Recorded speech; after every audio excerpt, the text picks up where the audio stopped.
우리가 이렇게 하고 말씀을 보면 좋습니다. 자, 오늘은 에스라서예요. 그래서 에스라서에서 우리에게 주시는 하나님의 음성은 너는 말씀 가운데 다시 세워져야 한다. 너는 말씀 가운데 다시 세워져야 된다. 그런 말씀이에요.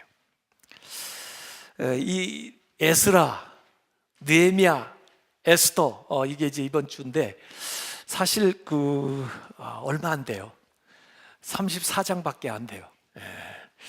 그 에스라하고 에스더는 10장씩이고 가운데 있는 느헤미야가 14장이고 그래서 34장밖에 사실 안 돼요. 그래서 지금까지 우리 읽은 것 중에 제일 짧은 대목인지 모르는데 이런 기회에 이전에 조금 소홀했던 걸 빨리 따라 붙으세요. 이렇게 해서 해 나가야 됩니다. 그런데 사실 느헤미야서까지 하면 역사서를 다 읽은 거예요. 그 다음에는 거기에 매달린 열매들이에요. 그래서 역사는 일단 다 우리가 훑어놓은 거고 그 다음에 이제 그 역사 속에서 매달려 있는 예언서라든지 그렇지 않으면 시문학이라든지 이런 것들을 이제 조금 남은 기간에 읽어두면 이제 신약으로 넘어갈 수 있게 되는 거예요. 근데 이 에스라하고 느헤미야는 원래 한 권이었다. 그러니까 지금 뭐 사무엘 상하도 그렇고 열왕기 상하도 그렇고 역대기 상하도 이제 분량이 크다 보니까 두 권으로 이렇게 상하로 나눠놨지만 원래는 한 권이었다. 특별히 에스라, 느헤미야도 원래는 한 권이었다. 이렇게 이제 생각하면 되고요. 그러면 이 에스라, 느헤미야를 누가 썼을까? 누가 썼을 것 같아요? 에스라가 썼을 것이다. 그래서 에스라가 제일 유력합니다. 에스라는 역대기로 썼다고 그랬죠. 역대기도 쓰고 에스라, 느헤미야, 심지어 에스더까지 에스라가 썼을 것이다. 이렇게 말하는 학자가 많아요. 에스더서는 또 모르드게가 썼을 것이다 하는 사람들도 있어요. 그러니까 조금 논란이 있지만 그래도 여전히 에스라는 굉장히 중요한 사람이에요. 제가 이전에는 에스라를 솔직히 이렇게까지 위대한 사람으로 못 봤어요, 제가요. 근데 이번에 성경을 다시 읽으면서 발견한 것은 이 에스라가 보통 위대한 사람이 아니구나 하는 걸 이번에 새삼 깨달았어요. 이분이요 정말 성경에 능통한 분이에요. 능통한 분. 율법을 확실히 꿰뚫고 있는 사람이에요. 그리고 역사를 완전히 꿰뚫고 있는 사람이에요. 그래서 이 역대기서에 기록했던 그 역사를 한번 보세요.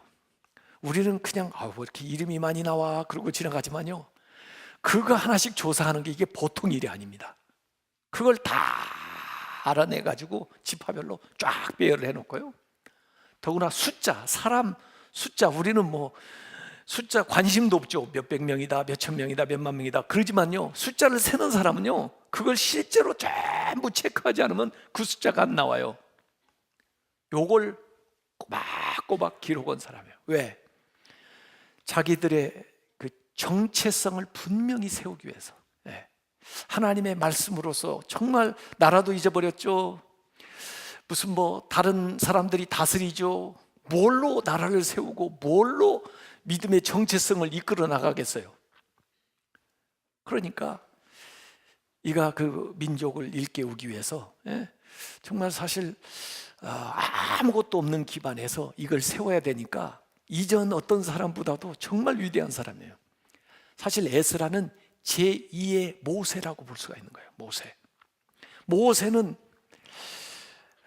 애굽에서 이스라엘을 이끌어냈지만 이 에스라는 이 페르시아, 이 포로 생활하는 데에서 나중에 보면 2차 귀환할 때 그들을 이끌고 온 지도자가 바로 이 에스라예요. 이 에스라가 그 전에 있었던 왕조의 역사를 전부 이야기하고 그 다음에 자기는 2차 귀환을 했지만 1차 귀환했던 사람들의 이야기를 이 에스라서에 먼저 얘기를 하고 그 다음에 자기와 함께 온 2차 귀환한 사람들의 이야기를 7장부터 에스라서에 이야기를 하고 있어요. 그러니까 이 에스라가 너무 위대한 분이에요. 제가 이번에 연구해 보니까 정말 대단한 분이구나. 그래서 이 에스라서를 좀 더 관심 있게 봐야 되겠다. 이번에 그걸 저도 새롭게 느꼈어요. 에스라 자신을요, 언제 가서 자기를 이렇게 소개하냐면 이 에스라서 7장에 가면은 자기를 소개를 해요. 근데 자기를 뭐라고 소개하냐면 아론의 16대 손이다. 아론이 누구예요? 모세하고 함께 있었던 모세 형님인데 제사장, 대제사장이죠 사실은요. 그분의 16대 손 자기가.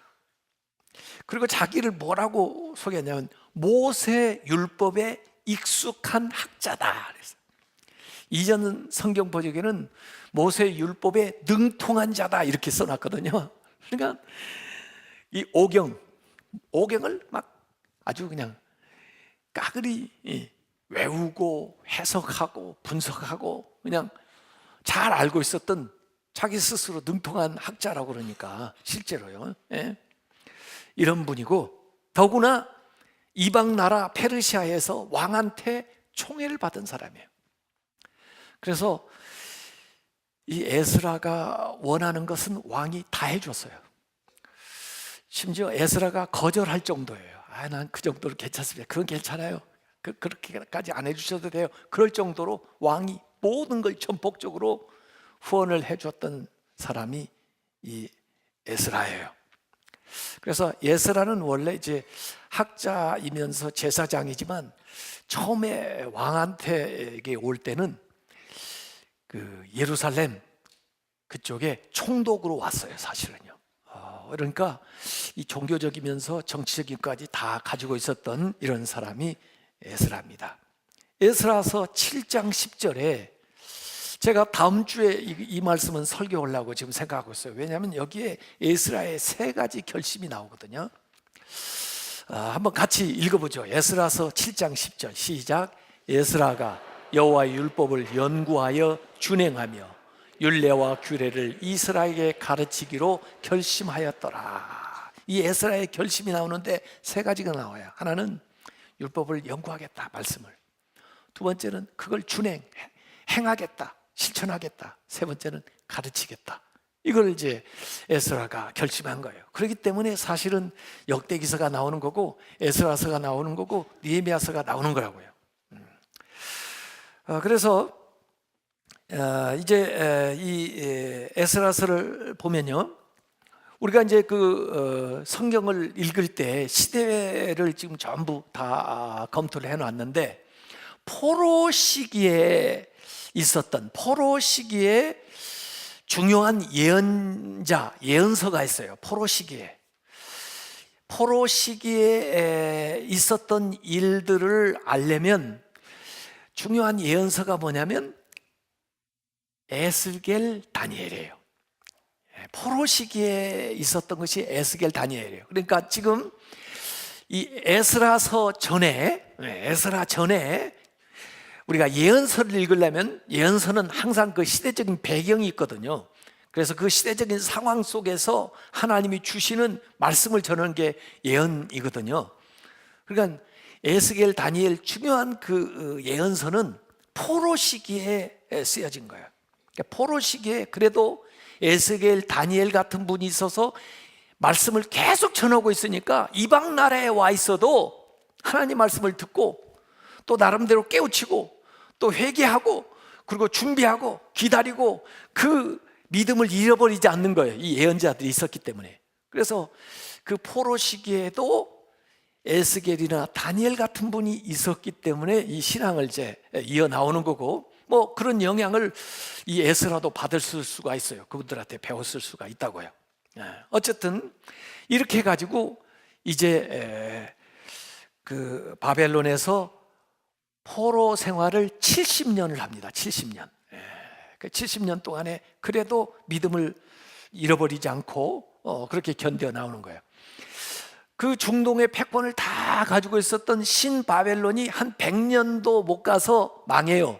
그리고 일어나는 것이 이 페르시아예요. 바사라고 성경에 나와 있죠. 이 바사가 일어난 거예요. 그러면서 옛날에 이 바벨론이 다스리는 걸 다 점령하고 그다음에 더 많이 다스리죠. 혹시 지도가 있었어요? 이 페르시아가 다스리는 것에 대한 왕국? 그래서 바벨론 제국보다 그 페르시아가 더 많이 다스렸다 하는 것을 제가 그걸 한번 찾았다고 보여주라 그랬는데 제 책에 나온 거였는데, 그래서 한번 잘 보시면은 원래 이게 지금 수산도 나와 있고요. 거기가 이제 나중에 페르시아의 그 수도가 되는 거예요. 그리고 이제 1차, 2차, 3차 교환하는 얘기가 나오는데 여기 이제 1차는 저기 BC 537년 스룹바벨하고 스룹바벨이 이끌고 이렇게 빨간 그거를 향해서 이렇게 와요. 그리고는 사실은 그 2차 귀환은 에스라가 하는데 에스라는 BC 458년에 이끌고 나오는데 그때 이 페르시아의 왕은 세르쿠세스거든요. 세르쿠세스. 그런데 이 지도는 사실 제가 책에 얘기한 거 아니고 다른 걸 찾아서 해놓은 것 같아요. 제 책에 보면은 그 나라 영역이 나오고 에스라가 돌아온 길은 1차 스룹바벨이 데려온 길보다 더 지름길로 아래로 내려와요. 그래서 오는 루트가 좀 달라요. 같은 길로 온 게 아니에요. 위에 표시를 해놨네요. 위에 이 파란 걸로 표시해 놓은 것이 스룹바벨이 데려온 길이고 아래 빨간 것이 에스라가 온 길이에요. 맞아요. 그리고 느헤미야도 444년에 3차 귀환을 하는데 이 빨간 길 루트를 따라서 저기 예루살렘까지 오게 되는 그 역사가 여기 있어요. 어쨌든 페르시아가 전부 더 큰 영역을 인도에서부터 저기 이집트 넘어 에티오피아까지 다스렸으니까요. 그 많은 영역을 다스리니까 자신감이 있잖아요. 그래서 뭘 여기다가 포로를 잡아놓냐, 자기 나라 가서 다 살도록 해라. 어차피 우리가 다스린 나라인데 관용 정책을 펴는 거예요. 그러면서 그 신앙생활도 각 지역에 따라서 문화 존중하면서 자기들 고유에게 하게 하고, 그 대신 너희들 신한테 이 페르시아 제국을 위해서 기도를 해라. 그런 의무만은 내가 너희들에게 부여하고, 그 다음에 원하면 얼마든지 가서 자유롭게 살아라 그래요. 그래가지고 스룹바벨이 1차 귀환을 이끄는 이야기가 거기에 이제 나오는 겁니다. 그래서 그 1차 귀환이 아까 얘기한 대로 BC 537년에서 536년까지 스룹바벨 지도하에 그 고레스의 칙령에 의해서 BC 538년에 이제 그 칙령 내려가지고 돌아오는 거예요. 그래서 에스라서 1장부터 6장까지는 스룹바벨을 따라서 또 거기 예수아라는 대제사장이 있어요. 그 여호수아라고도 부르는 그 대제사장하고 같이 팀이 돼가지고 많은 사람들을 이끌고 온 이야기가 나오는데, 그 돌아온 사람들의 명단이 2장에 나오면서 42,360명 나오고, 또 다른 기타 사람까지 합치면 49,897명, 그러니까 대략 5만 명이 돌아왔다고 생각하면 돼요. 1차 귀환한 사람들이 5만 명, 이렇게 해서 돌아오는 겁니다. 그래 돌아와 보니까 예루살렘 성전이 엉망이죠. 그래서 고레스 왕도 칙령을 내릴 때 가서 너희들 성전을 재건하라 그랬거든요. 그래서 그 명령을 받아가지고 또 필요한 것들 다 도움을 받아가지고 와서 성전을 이제 세우는 거예요. 그래서 에스라 3장 4장에 보면은 성전의 기초를 쌓고, 또 거기에서 이제 절기 제사를 회복하는 일들을 하려고 하는 건데, 그런데 공사하려고 그러면요, 무슨 새로운 일을 하려면 꼭 반대자들이 나타나게 마련이에요. 특별히 이제 이 유다가 일어나려고 하면 주변 사람들 시기하는 나라 민족들이 많이 있겠죠.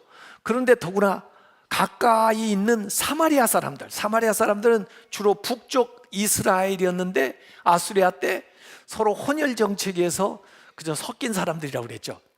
이 사람들이 반대를 하는 거예요. 그냥 반대를 하는 게 아니고 왕한테 그 상소를 하는 거예요.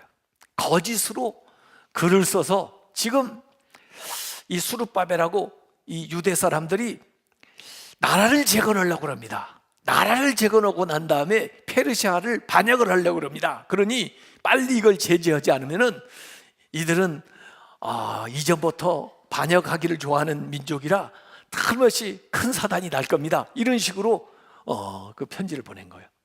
그걸 보고 왕이 이제 중단하라 이렇게 이제 명령을 내리는데, 그 두 번째 그 왕이 고레스 왕은 이제 가시고, 여기 우리 성경에는 아하수에로로 나와 있지만은 실제 역사로 보면은 그 사람의 이름이 캄비세스 왕이에요. 이 캄비세스 왕이 건축 중단 명령을 도중에 내립니다. 또 뭐 왕도 못하게 하고, 또 돌아왔던 사람들도 그러니까 이제 서로 혼란스럽게 됐죠. 그래서 일부 사람들은 아직 때가 안 됐나 봐, 시기상조인가 봐, 좀 더 기다려보지. 그래가지고 이제 공사가 중단된 지 16년을 이제 지나가는 거야. 16년 동안 얼마간 하다가 중지돼가지고 16년을 이제 이렇게 손도 못 대고 있는 거예요. 그래서 주전 520년, BC 520년 이때에 이 수르바벨 1차 귀환한 사람들 일하다가 중단했을 그때에 두 사람의 선지자가 나타납니다. 그 두 사람의 선지자가 누구냐면 학개하고 스가랴예요. 학개서 알죠? 스가랴서 알죠? 이때 읽어야 되는 거예요. 이때. 그래서 여러분들이 에스라가 짧아서 좋다 이렇게 생각할지 몰라도 제대로 이제 역사를 읽으시려면 중단된 상황에서 학개와 스가랴가 어떻게 다시 사람들을 독려해가지고 이 하나님의 일에 우선권을 두고 일하도록 촉구했나, 그 메시지를 한번 보시려면 학개와 스가랴를 같이 읽으면 참 좋아요. 그 메시지에 감화를 받은 사람들이 다시 일어나서 건설하자, 그렇게 해가지고 이제 건설이 시작되는 거예요. 이때 두 번째 왕이 짧게 재위하고 끝났어요. 그래서 세 번째 왕이 다리오 왕이 됐는데, 이때 다시 여기서 이 예루살렘 쪽에서 그 다리오 왕한테 사람을 보내가지고, 원래 고레스 왕이 우리 보고 건축하라고 해서 우리가 왔습니다. 우리는 나라를 재건하려는 게 아니고 예루살렘 성전을 재건하려고 하는 것인데, 이렇게 모함을 해가지고 우리가 무슨 나라를 세운다고 그러는데 그런 거 아닙니다. 그리고 원래 고레스 왕이 우리한테 내렸던 칙령을 한번 확인해 보십시오, 우리가 거짓말하는지. 그래가지고 다리오 왕이 이전에 왕이 내렸던 칙령을 살펴보니까 고레스가 성전 지으라고 그랬거든요. 재료까지 다 공급을 해줬거든요. 그래서 다리오 왕이 다시 재차 명령을 내린 겁니다. 계속해라. 그래가지고 성전을 완성하게 되는 이야기가 거기에 나오는 거예요. 그래서 이제 5장에 가면은 다시 이제 성전을 짓고, 그 다음에 하나님 앞에 이제 봉헌을 하는데, 그래서 이걸 수르바벨 성전이라고 그래요. 그래서 솔로몬 성전 세워졌다 무너졌다가 그 다음에 다시 수르바벨 성전이 세워지는 거죠. 그것도 나중에 무너졌다가 그 다음에 헤롯 성전이 이제 세워지게 되는 게 이 성전의 역사인데, 이때 한 70년 만에 이제 이게 성전이 세워진 걸 이렇게 보게 되니까, 포로 귀환한 사람들 가운데 옛날에 있었던 성전을 보고 이걸 보고 감동하는 사람도 있고, 또 옛날에 있었던 그 이야기, 또 솔로몬 그 성전의 그 영광스러운 걸 보고 지금 세운 거에 너무 보잘것없어서 슬퍼하는 사람도 있고, 그래서 기쁨과 슬픔이 같이 교차하는 그런 이야기가 거기에 나와 있어요. 그래서 성전 봉헌하고 유월절을 지키고 이 절기를 지키는 이야기가 6장에 나와 있습니다. 이 6장하고 7장, 에스라서는 6장하고 7장이 굉장히 시기가 많이 떨어져요. 아까 얘기한 대로 7장에는 2차 귀환이 일어난다고 그랬죠. 포로 2차 귀환인데 이제는 에스라가 이끌고 오는 겁니다. 앞의 세대는 스룹바벨이 이끌고 왔었고, 그래서 6장하고 7장 에스라가 이제 이 지도자가 돼서 이끌고 오는 시대까지 6장에서 7장까지 몇 년의 공백이 있냐면 60년의 공백이 있습니다. 그래서 성전은 이미 세워졌고 그리고 한 60년이 지나는 거예요. 성전만 지으면 다 되는 줄 알았더니 이전에는 성전이 없어서 예배를 못 드리고 뭐 어쩌고 저쩌고 그랬는데 이제는 성전이 있어도 열심을 안 내는 거예요. 다 갖춰졌는데도 뭐 하나님 앞에 믿음 생활 제대로 안 하는 거예요. 이제 그렇게 되는 그런 상황 속에서 다시 이 에스라가 와가지고 이 겉에 보이는 성전이 아니라 내면의 믿음을 회복하는, 내면을 채우는 역사를 이제 에스라가 일으킨다, 이렇게 보면 되는 거죠. 자, 그래서 실제로 이 성전이 세워지고 6장과 7장 사이에 한 60년이 있었다고 그러는데, 그때 물론 이 지금 예루살렘에 온 사람들 얘기를 우리가 하고 있지만 그 1차 교환에 5만 명이 왔고 나중에 에스라를 따라서 오는 사람은 몇 명이 되느냐 보니까 1754명이 와요. 그러니까 2000명이 못되게 와요. 에스라 따라오고는 그때는 많이 그렇게 오질 않아요. 2000명.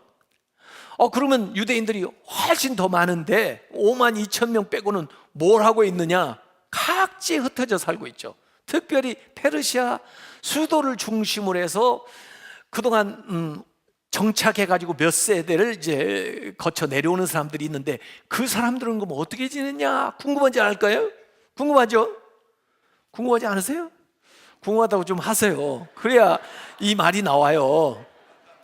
궁금할 거 아니에요, 사람들이.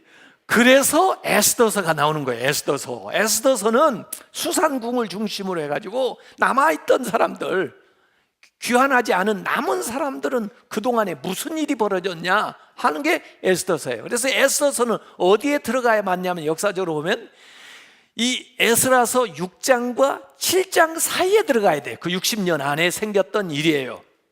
왜 그걸 추정할 수 있냐면 에스더 때 그 왕 아하스웨로 왕이 페르시아의 4대 왕이에요. 4대. 자, 그래서 여러분들이 오늘 나눠드린 도표를 한번 잘 보세요. 저는 많은 걸 나눠드리지 않아요. 꼭 필요한 것만 나눠드리기 때문에 이건 꼭 보관을 해놓고 필요할 때 한 번씩 봐야 돼요. 자, 그래서 오늘 이 도표에 가만히 보면 왼쪽에 자, 그 포로로 끌려갈 것이다 그런 예언들을 쭉 했던 사람이 예레미야고 포로 시기에 에스겔, 다니엘이 있었어요. 그래서 70년간 포로 생활을 하는데 제일 왼쪽에 페르시아 왕일 때 고레스가 왕이 되면서 그 귀환하라고 칙령을 내리게 되니까 수르베벨 지도하에 1차 귀환을 하게 됩니다. 자, 그래가지고 이 공사를 하다가 도중에 그 캄비세스 그 왕의 또 명령에 의해서 중단되었는데 그때 학개와 스가랴가 예언 활동을 하면서 다시 그들에게 일을 하도록 그렇게 만드는 그런 거예요. 그 에스라서가 1장에서 6장까지 흘러가다가 에스라서 7장 가운데 에스더서가 나와 있습니다. 에스더가 아하스웨로 왕이 이제 그때 이름으로 뭐라 그러면 크세르크세스 왕이라고 그래요. 4대 왕인데 그때 이 에스더서가 있는 거죠. 그 에스라서 1장에서 6장 사이에 성전 건축은 됐고 그 다음에 에스라 인도하에 이 아낙사스다 왕 때예요. 이때 아낙사스다 왕이 에스라를 보내는 거거든요. 그래서 2차 귀환이 일어나는 겁니다. 그래서 에스라서로 보면 7장부터 10장까지 진행이 되는 것이고 그 다음에 느헤미야가 나중에 3차 귀환을 하는데 에스라 다음에 오는 거죠. 그래서 실제로는 느헤미야가 와서도 에스라하고 동역하는 것이 나와요. 같이 일하는 것이. 그래서 이 에스라는 율법을 가르치고 말씀을 가르치면서 하고, 느헤미야는 이제 총독으로 오는 것인데, 이 느헤미야가 와서 한 중요한 일은 뭐냐면 성벽을 재건한 일을 하는 거예요. 성벽. 예루살렘 성전은 재건됐지만 성벽은, 예루살렘 그 성벽은, 외곽은 다 무너져 있거든요. 그걸 재건한 사람이 느헤미야예요. 그 이야기들 느헤미야서에 써놨고, 느헤미야서 쓰여질 때의 예언자는 누구예요? 말라기예요. 말라기. 그래서 오늘 시대 속에서 우리가 성경을 제대로 읽으려면 에스라서 상반 앞에 부분 읽으면서 학개야와 스가랴 읽으면 좋고, 느헤미야서 읽으면서는 말라기를 딱 읽으면 짝이 맞는 거예요. 그렇게 해서 여기 이제 도표를 여러분들이 활용을 하시면 되겠습니다. 어쨌든 그 에스라서로 다시 넘어와 가지고 성전이 완공된 후 이제 60년 후에, 그러니까 1차 규환이 있은 후 80년 후에 아낙사스다 왕 때 주전 457년에 1754명의 사람들과 함께 2차 규환이 일어나는데, 그때 이 인도자가 학사 겸 제사장 에스라였다. 4개월 동안 1400km를 걸어서 와요. 이 적은 사람들이 왔지만 이전에 온 사람들에게 다시 영적인 각성, 불을 일으키는 역할을 이 에스라와 함께 온 사람들이 하게 되는 거죠. 이 아낙사스다 왕이 에스라를 보낼 때 그 권한과 의무를 준 것들이 7장 11절부터 26절까지 나오는데 참 기가 막힌 이야기들이 많아요. 자원하는 사람 모두 다 가도 좋다. 예루살렘에 도착하면 왕들이나 모사들은 예물을 하나님께 바쳐라. 또 왕이 드리는 그릇도 예루살렘에 계신 하나님께 갖다 드려라. 부족한 거 있으면 궁중 창고에서 요구에다가 갖다 사용해라. 뭐 유브라데강 서쪽 창고지기에 필요한 거 요구해라. 귀한 자들에게 각종 부담 면제해 줘라. 뭐 이런 최선 다해서 하나님을 섬겨라, 이렇게까지. 그래서 이 페르시아 왕들이 굉장히 좋게 나와요.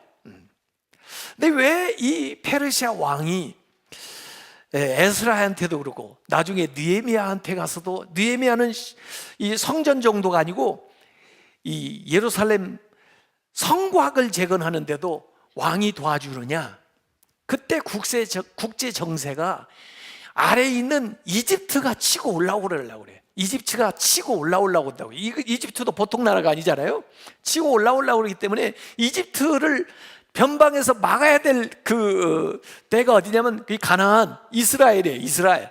그래서 거기에 특별히 왕이 신경 쓰고 있는 거예요. 그래서 거기 사람들이 그쪽으로, 이집트 쪽으로 붙으면 안 되거든요. 그래서 유화 정책을 쓰면서, 그러나 확실하게 그쪽에서 이집트가 위쪽으로 올라오는 걸 막게 하기 위한 그런 정치적인 계산도 있었던 거예요. 이렇게 해서 지원을 해주는 이야기가 거기에 쭉 나와 있어요.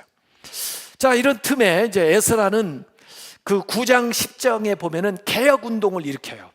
그래서 3가지의 개혁 운동이 일으키는데, 종교 개혁 운동. 그래서 레위인들을 다시 데려다가, 레위인들이 말해요.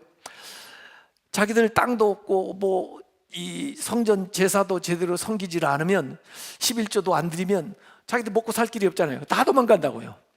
그래서 그를 다 데려다가 다시 그 직분을 감당하게 하고, 그 다음에 제사, 절기, 뭐 이런 개혁 운동을 일으키는 거예요. 그 다음에 두 번째는 말씀 운동. 그래서 이 에스라에서 보면 새벽부터 정오까지 모여가지고 말씀 낭독해요. 말씀 통독하는 거죠. 근데 에스라가 말씀을 딱 펼 때 사람들이 그 말씀 앞에 전부 존경을 표하기 위해서 일어나요. 가지고 낭독을 하는 거예요. 그러니까 낭독할 때마다 아멘, 아멘 그렇게 응답을 하고 이렇게 하면서 울면서 회개하고, 그래서 회개 운동이 일어나요. 말씀을 들으니까 회개 운동이 일어나. 그래서 잘못된 것들을 다 깨우치고 하나님 앞에 돌아오는. 그래서 에스라서 10장 1절에 이렇게 표현하고 있습니다. 에스라가 하나님의 성전 앞에 엎드려 울며 기도하여 죄를 자복할 때 많은 백성이 크게 통곡하며 이스라엘 중에서 백성의 남녀와 어린아이의 큰 무리가 그 앞에 모인지라 해가지고 와서 회개 운동을 일으켜요. 이렇게 해가지고 느헤미야, 에스라서 10장까지 한번 쫙 읽어보시면 이해가 됩니다.